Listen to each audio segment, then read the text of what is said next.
Bonjour à tous. Nous sommes ravis avec Julia de pouvoir vous parler aujourd'hui de notre future prochaine retraite sur le thème de la vie intuitive, de l'intuition. Donc cette retraite aura lieu en mars et on avait envie en amont de pouvoir vous parler un peu plus de nous, vous parler de notre rapport à l'intuition, vous parler de la retraite, de voilà tout ce qu'on projette euh, en termes d'accompagnement autour de cette retraite. Et on voulait le faire d'une façon un petit peu nouvelle et originale et qui puisse parler à la plupart d'entre vous sous forme de courtes vidéos. Voilà, lors de cette première vidéo, on va tout simplement se présenter toutes les deux et vous raconter un peu nos parcours, qui nous sommes, qui est derrière cette retraite. Mmh. Merci Charlotte, moi je suis tellement heureuse de te retrouver. Comme on l'évoquait en préparant cette vidéo, ça va être la troisième retraite qu'on anime ensemble et on a un lien très fort, à la fois un socle de valeurs communes et puis une belle complémentarité. Euh, je vais me présenter. Donc moi je suis Julia Perron, j'habite à Bordeaux depuis quelques années. Je suis mariée, je suis maman de deux enfants, Marcel et Madeleine, qui ont 5 ans et 3 ans. J'ai un début de parcours dans la gestion des ressources humaines. Et assez tôt, quand j'ai eu 28-29 ans, je me suis posé des questions très intenses autour de ma quête de sens, de quel était mon talent singulier et comment en fait je me créais une vie où j'avais de l'impact sur les autres et sur le monde en utilisant justement mes forces, mes dons. Et je suis partie en exploration de ça. Et ça a été vraiment une trajectoire qui a complètement changé ma vie. Et donc quand j'ai eu 29 ans, je pense, ou oui c'était 29 ans, je suis partie en année sabbatique avec ces grandes questions avec lesquelles je cheminais. Et ça m'a amenée à me rapprocher de moi, en fait, puisque je me suis retrouvée au bout du monde, à me dire, mais en fait, maintenant, personne ne me connaît, personne n'attend rien de moi, donc qui suis-je et qu'est-ce que je veux? Et donc, ça a été un chemin où je me suis rendu compte de tous mes conditionnements. J'ai découvert que j'étais très, en fait, guidée par ma tête, mon intellect et des schémas que j'avais reçus de l'extérieur. Et j'ai commencé à tisser un lien beaucoup plus profond et fort avec l'intelligence de mon cœur et l'intelligence innée de mon corps. Ça m'a amené en fait à écouter mon intuition et ça m'a vraiment mise sur le chemin du coaching. Donc je savais que je voulais accompagner les autres. Et je savais que je voulais le faire par le coaching, mais je voulais pas non plus me précipiter. Toujours est-il que je me suis donné en fait une année qui m'a permis d'écouter réellement ce qui se passait à l'intérieur de moi, de ralentir. J'ai fait un pas de côté significatif par rapport aux normes en fait du monde extérieur. Donc ça m'a beaucoup guidée et ça a été le début de la mise en place en fait d'un nouveau mode de fonctionnement puisque j'étais plus du tout dans des automatismes, notamment du référencement externe. Qu'est-ce que les autres attendent de moi? Qu'est-ce que je suis censée faire dans cette situation? Mais beaucoup plus dans, OK, qu'est-ce que ça dit à l'intérieur de moi? Et comment est-ce que j'ai le courage d'aller vers ça? Donc, je me suis beaucoup fait accompagner. Dans cette année sabbatique, au bout de 8 mois, j'ai rencontré le fondateur d'une école de coaching. Ça a été une évidence absolument fulgurante. C'était James Flaherty, venu de San Francisco, et je suis partie me former avec lui. Et depuis 8 ans maintenant, donc je suis coach professionnel certifié.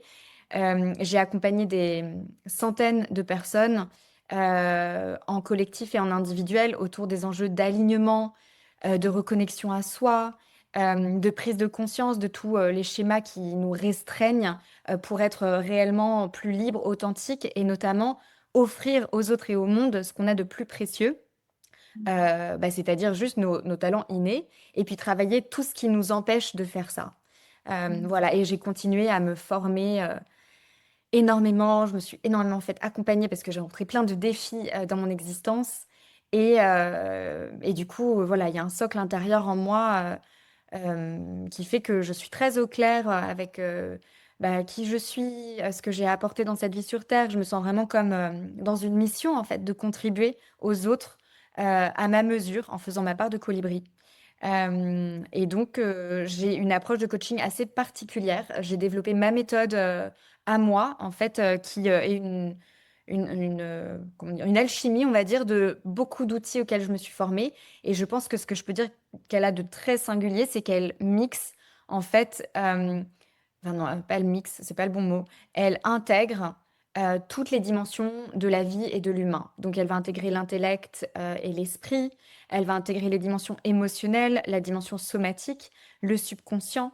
Et moi, du coup, ce que je fais, c'est que j'utilise mon intuition, en fait, avec mes clients, avec les personnes que j'accompagne, pour les aider à voir, leurs angles morts et pour, aller directement à l'essentiel de ce qui est limitant et aider aussi les personnes à se connecter à ce qui est le plus important pour eux, peut-être qu'ils n'osent pas, regarder. Voilà, donc c'est pour ça que je parle beaucoup de transformation, en fait, dans le travail que je fais, parce que c'est sûr que c'est du travail en profondeur. Il faut aussi avoir envie de se mettre là-dedans, parce que ça peut être inconfortable. Je vais pas mentir par rapport à ça. Mais en général, les personnes qui sentent qu'elles ont besoin de ça, eh ben, voilà, elles le savent et on y va et il se passe des choses très fortes parce que justement, elles sont prêtes et elles ont tout leur courage et il y a tout qui est vraiment prêt en elles pour un déploiement, un fleurissement. Et je te passe la parole, Charlotte. Merci, Julia. Alors vous allez voir, on a certains points en commun avec Julia qui nous relient. Donc, pour ma part, j'ai aussi eu toute une première partie de vie, surtout de vie professionnelle, où j'étais donc en entreprise, en ressources humaines. Bon, j'avais choisi déjà les ressources humaines parce que c'était bah, la seule chose qui m'intéressait vraiment en entreprise, c'était les équipes, les personnes, les comprendre. Donc j'avais beaucoup les casquettes RH autour de l'humain, coacher les managers, mettre en place des recrutements uniquement sur la personnalité, voilà, des choses comme ça. Et en fait, en parallèle, pendant toutes ces années, donc j'ai travaillé pendant 7 années en ressources humaines, euh, j'ai eu énormément de conscience et d'envie d'en apprendre plus sur moi et de comprendre voilà, des mécanismes personnels. Et du coup, j'ai fait beaucoup de choses pour moi en termes de développement personnel. Donc, j'ai découvert le yoga, la respiration dans ces années-là. J'ai fait du coaching, j'ai commencé des thérapies, une thérapie sur l'enfant intérieur, des choses individuelles puis collectives. Et en fait, je sentais que dans mon quotidien professionnel, une partie de moi se sentait à sa place, voilà, jouer un petit peu le scénario que j'avais prévu. Et puis il y a une autre et beaucoup d'autres parties, je pense, de moi qui tiraient un peu des sonnettes d'alarme et qui me disaient, ouh là là, telle façon de fonctionner dans ce monde du travail, ça me correspond pas tout à fait. Tel rôle qu'on m'a demandé de porter ou telle mission qu'on m'a demandé d'accomplir, ça me correspond pas, etc. Et bon, j'essayais de pas trop les écouter, mais au fur et à mesure, elles prenaient de plus en plus de place. Et je pense que moi-même, plus j'avançais, plus c'était clair pour moi qui j'étais, ce que j'avais envie, ce qui me donnait de l'énergie, quels étaient mes talents, voilà, naturels, ce que j'avais envie d'apporter au monde, l'impact que j'avais envie d'avoir. Et je sentais que j'étais complètement limitée dans mon quotidien. Donc, moi aussi, assez tôt, à 30 ans tout pile, je me suis dit, je dis stop. Et en fait, d'un point de vue extérieur, ça pouvait sembler un peu soudain, mais c'était pas du tout soudain, c'était tout un cheminement qui s'était fait en fait depuis des années. Et juste, il fallait que j'ai le déclencheur enfin, tout à fait personnel, très intérieur, de dire stop, d'oser appuyer sur le bouton. Et à partir de ce moment-là, bah, une porte s'est ouverte et j'ai un peu hésité à partir vers des accompagnements sur le coaching. Et pour ma part, il me manquait une partie très importante pour moi qui était le corps. Parce que j'ai fait aussi 10 ans de théâtre, 10 ans de danse. Et mon corps, il m'a tellement aidée dans bah, toute cette période où j'ai eu besoin de me connecter de plus en plus à mes émotions. Et c'est souvent mon corps qui m'a alertée quand ça allait pas du tout. Et j'ai découvert la naturopathie, qui est en fait une approche de connexion à soi donc très globale, on dit holistique. Donc on prend en compte toutes les parties de la personne qui sont bah, effectivement le corps, mais aussi bah, l'énergie qui circule en nous, les émotions, le mental bien sûr, et puis un côté un peu plus spirituel, mais dans le sens, bah, les grands choix de vie que je vais faire, en fait, et qui vont poser des jalons pour avancer dans ma vie. Et puis aussi mon environnement, c'est-à-dire que j'ai beau avoir envie de mettre des choses en place, je suis pas toute seule dans ma vie, dans ma grotte, c'est assez rare. J'ai un environnement, où est-ce que je travaille, où est-ce que je vis, qui sont les gens aussi autour de moi, qui m'impactent et qui m'influencent toute la journée. Et voilà, cette dimension globale, ça m'a énormément parlé, donc je me suis dit que voilà, je choisissais la naturopathie. Donc moi aussi, je suis maman de 2 petits-enfants, donc j'ai eu ma fille pendant ma formation de naturopathie et ensuite j'ai eu un petit garçon, qui va avoir 16 mois. Donc ça m'a permis de cheminer, cette expérience aussi de l'entrepreneuriat m'a énormément appris de choses, hem, qui me servent beaucoup pour accompagner les personnes. Donc ma mission, actuelle, c'est d'apprendre les personnes à s'écouter déjà. Je trouve que c'est la première étape, qui est pas toujours évidente. Apprendre à vraiment écouter leurs émotions, leurs besoins, d'apprendre à écouter les signaux du corps. Donc c'est très, très lié à une connexion, profonde, et donc à l'intuition.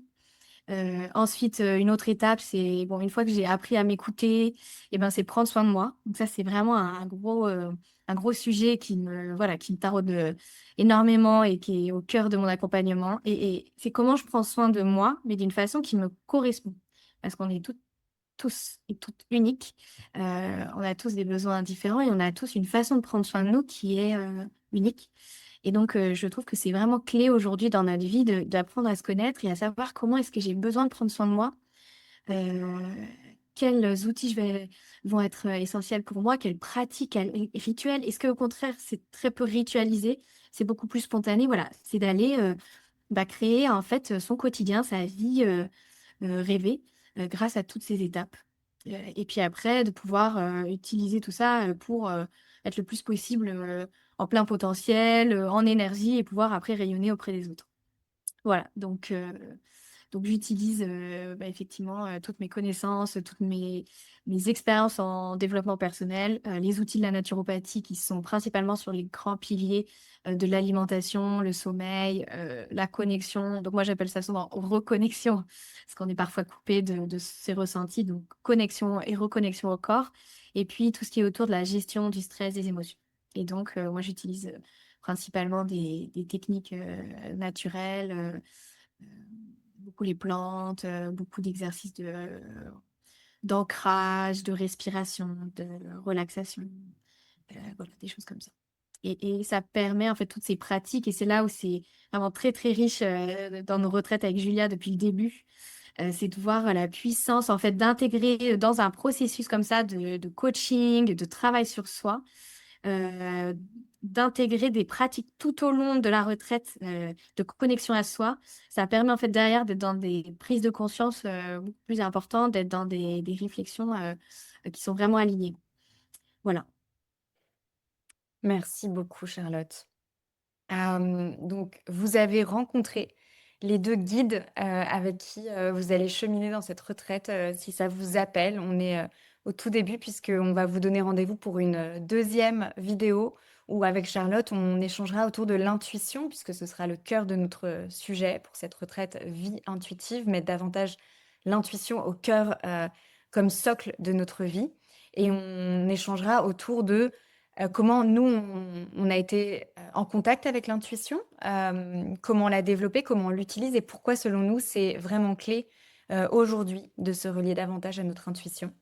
Donc on vous donne rendez-vous très prochainement et si d'ores et déjà vous avez envie d'en savoir plus sur cette retraite qui aura donc lieu du 6 au 8 mars, 2026 à la Cambrousse, entre Poitiers et La Rochelle, on vous invite à nous contacter. Si votre point d'entrée c'est Charlotte, contactez Charlotte et si c'est moi, eh bien vous me contactez et on vous transmet avec, grande joie beaucoup plus, d'informations. On vous dit à très bientôt. À bientôt. Au revoir.